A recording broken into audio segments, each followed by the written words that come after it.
So, Manchester United have had a very good international break so far. Luke Shaw gets a little rest because of the second yellow. Marcus Rashford gets a rest. But the Manchester United players, they did play like Casemiro bagging the goals, Sabitzer bagging a couple goals, McTominay bagging some goals, Bruno getting the assists, Zidane even playing really well for Iran. I mean, the midfielders for United have been mad.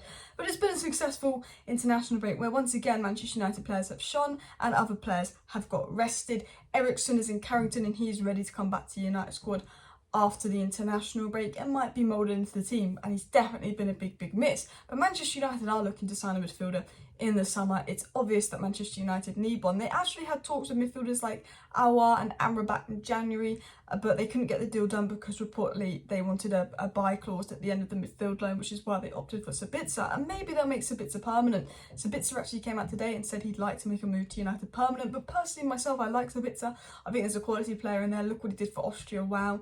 But I need to see a bit more of him for us to really pay 20 million to make it permanent, even though it's a cheap deal, just because it's not really Sabitzer's fault, but he would be best next to Casemiro. We're not really playing Sabitzer in his preferred role. He's kind of having to fill in because, well, Casemiro keeps getting suspended. But the only problem is, a report came out today saying that United are going to sell one of their top youngsters to potentially fund a midfielder or potentially make way to get the midfield signing that they want, and that would involve selling Amad Diallo. Now, I personally think this would be a silly mistake to sell Amad Diallo. I know we've got Plestri, Sancho and Anthony that can all play on the right wing, but I just think Amad would excel so well under Erik ten Hag. I think he's such a good player and he's doing fantastic at Sunderland. I'd almost love to see him given a chance. I think there's a quality player in there. And obviously the final decision is on Ten Hag. If Ten Hag's not going to use him or he's not going to get the minutes he deserves, then of course, sell him. But I still think a second loan would be most appropriate because I definitely think that Amad, with his close touch control, the way he played would be really good under Ten Hag. So we're going to dive into the midfielder that United particularly want to maybe sign and why they could be selling Amad Diallo. Again, this has come out from Italian sources. It's not come out from a tier 1 source. So again, I would say take it with a pinch of salt. But tier 1 source Fabrizio Romano did speak about a Manchester United target in Rasmus Hojlland. Because for some reason, I know someone has that surname that's pronounced Hojlland, but apparently it's pronounced Hojland, which was really confusing me, but I guess one's a Danish pronunciation and one's, you know. But anyway, Rasmus Hojlland, Manchester United are actually sort of looking at him. Obviously, there's no doubt that United have been interested in him, and he said he's a United fan. Romano's given an update that he wants to move in the summer. He's changing agents, etc. And we'll also be talking about Goncalo, Ramos to United, another striker target. I do think that United, if they sign Hojland, would probably have to get another big striker as well. Hojland would be like the Julian Alvarez, and, you know, someone like Goncalo, Ramos or Harry Kane would be like the Haaland, you know, the way I see it. You know how Man City have got Haaland, Julian Alvarez. I think he's great. I think he's been scoring many goals in international break, but I do think he's an understudy, a little bit like an Evan Ferguson type player. But we're going to get into the news. We're going to get into the Amad Diallo news. We're going to get into the transfer news, and let's get into the video. So smash like, smash subscribe. So the report said Manchester United offering Amad Diallo in exchange for Davide Frattesi, who is obviously a midfielder in the Serie A. The report then spoke about how Manchester United obviously in dire need a midfielder. I think we need a midfielder to be backup to Casemiro, especially with McTominay being Casemiro's backup and not good enough. But McTominay also unhappy at United with his lack of game time, looking to leave. He just got a brace for Scotland, so hopefully United can use that to up his price with Newcastle interested. But with McTominay potentially leaving and United needing a backup with Casemiro, we need two midfielders. However, that isn't the priority. The priority we really need is a good midfielder, good volume passer, someone good on the ball, someone who's good at progressing the ball, carrying the ball, keeping possession well. You know, like a Martinez is in defence, how good Martinez is on the ball. I think we need a midfielder to go next to Casemiro that's brilliant on the ball, so Casemiro can do his defensive duties, and you have a midfielder on the ball that does that kind of ball carrying duties. Now, Eriksen is decent at that, but I still even think with Eriksen fit, United need a bit more. I think Fred does a decent job. I think Eriksen does a decent job, but if United want to get to that next level, they do need a Frankie de Jong-esque player. They do need that kind of midfielder. And that United probably not going to get Frankie de Jong, probably not going to get Jude Bellingham. Enzo Fernandez has gone to Chelsea. United having to look at these hidden gems, but there's going to be a lot of competition for them. And obviously United are looking at Frattesi. Now the report said the biggest names that to have been persistently linked with the Red Devils have been Barcelona's De Jong and Dortmund's Jude Bellingham and Declan Rice of West Ham. Obviously, we're not going to get Declan Rice. We've just got Casemiro.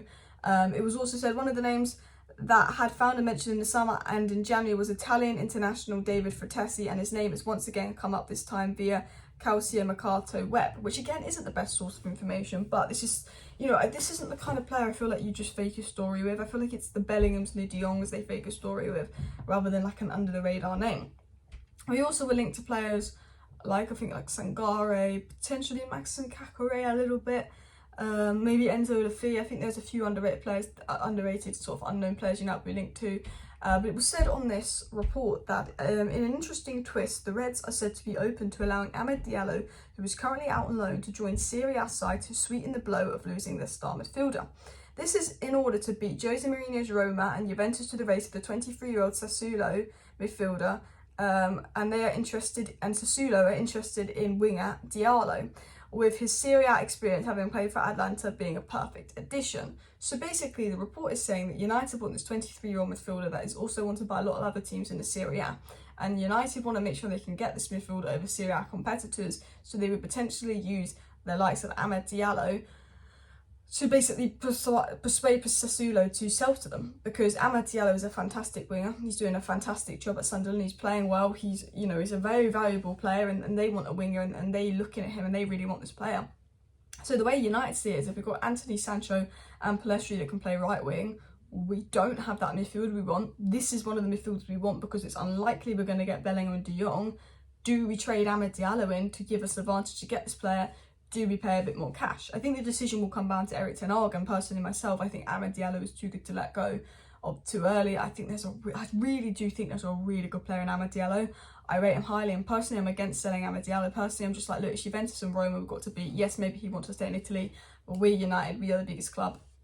We're in the Premier League. Use that to draw it in. Maybe not Amad Diallo, but maybe United, get some money for Diallo that way. Maybe that's what United want to do. They spent a lot of money on Diallo. Maybe they're worried they're not going to get that back. Maybe Ten Hag doesn't want him. I'm not sure. I wasn't the best source of information that's saying this, but personally myself, I don't think United should be letting go of Diallo. Even though I do think we should be looking at a midfielder, and even though I like the idea of going for more under the radar midfielders in Serie A and the French league rather than the big names, I just don't want to sell Diallo. That's just me. But let me know your thoughts in the comments. Continuing on with other transfer news, it was said that Manchester United remain interested in Goncalo Ramos. Benfica had promised to renew Ramos's deal last year, but that remains unfulfilled, leaving him very disappointed. Now, Goncalo Ramos has a release clause that's around 100 million. And, United do want Goncalo Ramos. We were highly looking at him in January. Ten Hag likes the player. We've been looking at him in the summer, even before he had that brilliant World Cup. And his release clause is 100 million. However, we've seen with Benfica, they sometimes do go below the release clause. Obviously, Chelsea had to play the Enzo Fernandez release clause because that was in January. But in the summer, Benfica will be more willing to negotiate. I do think United could get this guy for 75, 80 million, get a little bit of money off him. It's not a lot of money off him, but I think they could get a little bit of money off him because he's only got 2 years left on his contract and he wants to leave. So if Goncalo Ramos, is pushing for the move and he wants to leave and he's not happy at Benfica and he's got 2 years left on his contract, then it's very likely United could probably get a deal done for Goncalo Ramos for 70, 75 billion. Fabrizio Romano has confirmed that United are interested in Goncalo Ramos. Fabrizio Romano has confirmed United do like Goncalo Ramos. They have watched him, that he would be open to joining United, and we know that he's at that stage in his career where he'll want to go to the big leagues. Benfica never offered him that new contract, so he's even more desperate to go. I think Goncalo Ramos himself is desperate to leave in the summer. There's a lot of clubs like Bayern Munich, United will be interested in signing a striker. And I do think United have got a good chance of signing him if Daniel leaves, if he Kane, and if we don't get Austin Hem, especially if we get Qatar owners. I think we have a strong chance of getting who we want. The only thing is I do think Kane and Austin Hem are above him on Ten Hag's list, but I do think this is the third option that we might get to if we start getting outpriced on the others, because even though he's got £100 million release clause, that could be negotiated down to 75. When you're considering his age, how young he is, and that Austin Hem would be like 120 million, Kane would be 100 million, maybe it is one of the better options. So this is one to have a look at. But another striker that United are keeping an eye on, who obviously came out the other day and said he's a big United fan. United have been looking at him. He's a player of interest, and why wouldn't he be? He's a fantastic youngster, just scoring so many goals in international break. His name's really starting to blow up. Atlanta star is Rasmus Hojlland, who's been linked with United, and Fabrizio Romano actually gave an update on the player today and said Rasmus Hojlland, linked with Manchester United, is set to pick a new agent in the coming days/weeks ahead of the summer transfer window. So basically hinting and kind of suggesting that this player wants to leave Atlanta in the summer. He wants to go to a big club.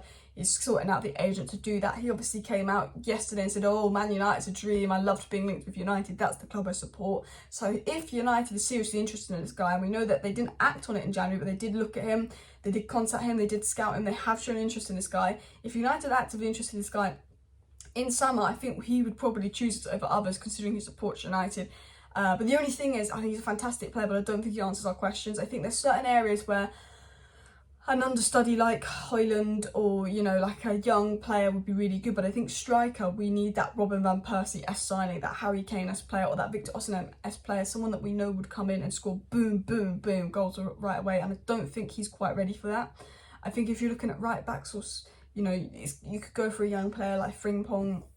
But I think striker is that one position where United need a Robin van Persie-esque signing, like a Harry Kane or Austin Hemps or Goncalo Ramos, someone that's a bit more established, and then he would be the Julian Alvarez. You know how City got Haaland and Julian Alvarez in the same window? I think getting him and getting Kane, or getting, you know, Evan Ferguson and getting Kane, or getting Hojland and getting Hojlland, or getting Hojland and getting Goncalo Ramos would be the perfect mix for United. Let Weghorst go, sell Breadstick leg Martial, and that's what we should do. Whether United will do that or not, I think depends on who our new owners are. Like, if we get Qatar, I think we could be capable of doing a lot, and what the plan is, because, you know, that's 2 strikers, you know, when we also need 2 midfielders, potentially right back. You know, Ten Hag reportedly wants a goalkeeper, and potentially centre back to replace Maguire to give Varane and Martinez more competition. Will the funds be there to sign 2 strikers? I'm not sure. This is one that I almost see happening in January of next year, or if we make a lot of money in outs, or if Qatar are just top bogey crazy. You never know, but we'll have to see where it goes. But United are in the market for a top striker, and let's see what happens. And let me know your thoughts on the news. Smash a like, smash a subscribe. See you next time, and bye.